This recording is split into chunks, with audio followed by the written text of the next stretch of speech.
കടവന്ത്രയിൽ നിന്നും കാണാതായ സുഭദ്രയുടെ മൃതദേഹം മണ്ണഞ്ചേരിയിൽ നിന്നും കണ്ടെത്തിയിരിക്കുന്നു. ഇപ്പോൾ ഫോറൻസിക് സംഘം അവിടെ പരിശോധന നടത്തുകയാണ്. അതേസമയം പ്രതികളെന്ന് സംശയിക്കുന്ന 2 പേർ ഇപ്പോൾ ഒളിവിലാണ് ഉള്ളത്. ഇപ്പോൾ പ്രേക്ഷകർ സ്ക്രീനിൽ കാണുന്നത് സുഭദ്രയും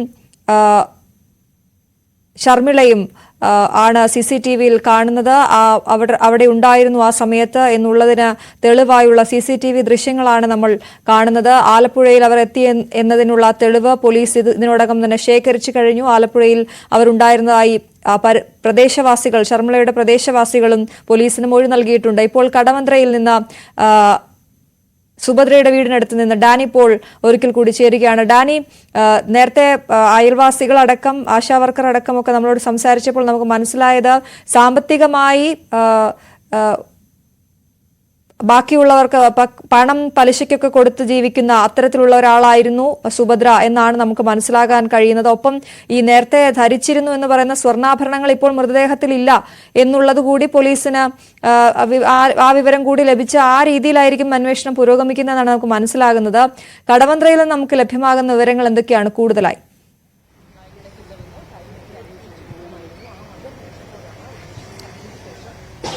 കൂടുതലായും തന്നെ പണമിടപാടുകൾ അത് സ്ഥിരീകരിക്കുന്നുണ്ട്. സാമ്പത്തികമായിട്ട് അത് പണം പലിശയ്ക്ക് കൊടുത്ത പലർക്കും തന്നെയും പലിശയ്ക്ക് കൊടുത്തിട്ടുണ്ട്. അതിന്റെ ഒരു പിരിവ് അടക്കമുള്ള കാര്യങ്ങളിൽ എപ്പോഴും എല്ലാ ദിവസവും തന്നെ ഇവര് പുറത്തു പോകാറും എല്ലാം തന്നെ ഉണ്ടായിരുന്നു. അത്തരം ഒരു പണം ഒരു ദിവസ രീതി എന്ന രീതിയിൽ അവരെ കളക്ട് ചെയ്തിരുന്നു. അപ്പോൾ അത്തരം കാര്യങ്ങളിൽ അവർ വ്യാപൃതയായിരുന്നു. അതിൽ വളരെ കൃത്യമായ രീതിയിൽ തന്നെ അവർ അത്തരം കാര്യങ്ങളിൽ ഇടപെട്ടിരുന്നു എന്നതെല്ലാം തന്നെ പറയുന്നുണ്ട്. അപ്പോൾ ഈ ഷർമിളയ്ക്ക് പണം നൽകിയിട്ടുണ്ടോ, അവരുമായി സാമ്പത്തിക ഇടപാടുകളുണ്ടോ എന്നതടക്കമുള്ള കാര്യങ്ങൾ ആളുകൾക്ക് അറിയില്ല. പക്ഷെ ഷർമിളയുമായി വളരെ ഒരു അടുത്ത ബന്ധം ഇവർക്കുണ്ടായിരുന്നു എന്ന് എല്ലാവരും തന്നെ സ്ഥിരീകരിക്കുന്നുണ്ട്. അത് മാത്രവുമല്ല, ഈ സുഭദ്ര എന്ന് പറയുന്ന സ്ത്രീ അവർക്ക് ആഭരണങ്ങൾ ദേഹത്ത് അണിഞ്ഞു നടന്നിരുന്നു. കൂടുതലും സ്വർണ്ണാഭരണങ്ങൾ അവർക്ക് കൂടുതലായും തന്നെ അണിഞ്ഞു നടന്നിരുന്നു എന്നതടക്കമുള്ള കാര്യങ്ങൾ സ്ഥിരീകരിക്കുന്നുണ്ട്. ഇപ്പോൾ ഈ മൃതദേഹത്തിൽ നിന്ന് അങ്ങനെ ആഭരണങ്ങളൊന്നും കിട്ടിയിട്ടില്ല എന്ന് പറയുന്നതും വളരെ ദുരൂഹമാണ്.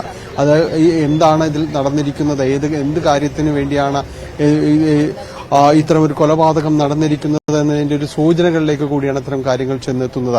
എന്തായാലും ഈ പരിസരത്തുള്ളവർക്ക് അവരുമായിട്ടുള്ളൊരു അടുപ്പം പുലർത്തിയിരുന്നു. പക്ഷേ ഇവർ വളരെ കുറച്ചു പേരിലേക്ക് വളരെ കൂടുതൽ അടുപ്പവും ഈ സുഭദ്രയ്ക്ക് ഉണ്ടായിരുന്നു. അതിലൊരാളായിരുന്നു ഷർമിള. ഷർമിളയുടെ വിവാഹമടക്കം നടത്തിക്കൊടുക്കാൻ മുൻകൈയെടുത്തത് സുഭദ്രയായിരുന്നു എന്ന് പറയുന്നുണ്ട്. അവരുടെ ഭർത്താവ് എന്ന് പറയുന്ന മാത്യൂസ് ഇവിടെ എത്തിയതായും എല്ലാം തന്നെ സ്ഥിരീകരിക്കുന്നുണ്ട് ഒരു വട്ടം.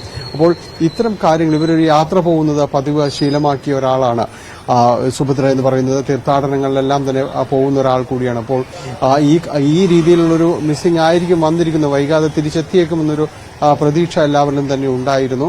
സംശയം തോന്നിയപ്പോഴാണ് കേസിലേക്ക് പരാതി കൊടുക്കുന്ന അടക്കമുള്ള കാര്യങ്ങളിലേക്ക് പോകുന്നത്. എന്തായാലും സാമ്പത്തികമായ ഇതിലെ ഏതെങ്കിലും രീതിയിലുള്ള കാര്യങ്ങൾ ഉണ്ടായിട്ടുണ്ടോ എന്ന് പൊതുവിൽ ഈ നാട്ടുകാർക്ക് ഒരു സംശയം ഉയരുന്നുണ്ട്.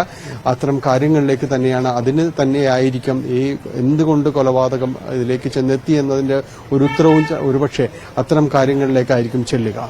ഡാനി, സുഭദ്രയെ നാട്ടുകാർ അന്വേഷിക്കാത്തതിന് കാരണം ഇവർ പറയുന്നത് തന്നെയാണ്. കാരണം അവർ ഇത്തരത്തിൽ ക്ഷേത്രങ്ങളിൽ പോയി വരുന്നത് താമസിക്കാറുണ്ട്, അല്ലെങ്കിൽ 2-3 ദിവസമൊക്കെ എടുക്കാറുണ്ട്, ദിവസങ്ങൾ കഴിയാറുണ്ട്. അതുകൊണ്ട് അവർ അന്വേഷിച്ചില്ല. ഈ സുഭദ്രയുടെ ബന്ധുക്കളും അതുകൊണ്ട് തന്നെ ആകുമോ ഇത്തരത്തിൽ അന്വേഷിക്കാതെ ഇത്രയും നാൾ ഇങ്ങനെ കടന്നുപോയത് ദിവസങ്ങൾ?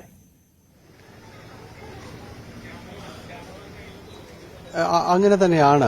കാരണം ആദ്യ കുറെ നാളുകൾ അന്വേഷിക്കാതിരുന്നത് ഇവരിങ്ങനെ തീർത്ഥാടനങ്ങൾക്ക് പോകുന്നത് ഒരു പതിവാക്കിയ ഒരാളാണ്. അമ്പലങ്ങളിലേക്ക് പോകുക, അവിടെ കൂടുതൽ സമയം ചെലവഴിക്കുക, കൂടുതൽ ദിവസങ്ങൾ ചെലവഴിക്കുക എന്നതെല്ലാം തന്നെ ഇവരൊരു പതിവ് ശീലങ്ങളിൽപ്പെട്ട ഒരാളായിരുന്നു. അത്തരം അങ്ങനെയുള്ള യാത്രകളിൽ ഒരു കൂട്ടുകാരിയായിരുന്നു ഷർമിള എന്നും പറയുന്നുണ്ട് പരിസരത്തുള്ളവർ. അപ്പോൾ ഇതേപോലെ സമാനമായ രീതിയിലൊരു യാത്രയായിരിക്കാം പലപ്പോഴും പോകുന്നത് പോലെ എന്നതാണ് ബന്ധുക്കളടക്കം മക്കളടക്കം ആദ്യം സംശയിച്ചിരുന്നത്. പക്ഷേ അങ്ങനെ ഒരു കാര്യങ്ങളെക്കുറിച്ചും വ്യക്തതയില്ലാതാവുന്നു. കാരണം കാത്തിരിപ്പ് നീളുന്ന ഒരു അവസ്ഥയിലേക്കെല്ലാം തന്നെ എത്തുന്നു. അപ്പോഴാണ് സ്വാഭാവികമായും സംശയം എത്തുന്നത്. പരിസരവാസികളിലും അന്വേഷിക്കുന്നു, അവരും സംശയം പ്രകടിപ്പിക്കുന്നു. കാരണം ഇവിടേക്ക് എത്തേണ്ട സമയം സാധാരണഗതിയിൽ പോയി തിരിച്ചു വരേണ്ടതെല്ലാം തന്നെ ആവുന്നു. അങ്ങനെയാണ് പോലീസ് സ്റ്റേഷനിലേക്ക് പരാതി അടക്കമുള്ള കാര്യങ്ങൾ എത്തുന്നത്. അതേ തുടർന്ന് നടത്തിയ അന്വേഷണത്തിലാണ് വളരെ ദുരൂഹമായ രീതിയിലേക്ക് സാഹചര്യങ്ങൾ ചെന്നെത്തുന്നത്.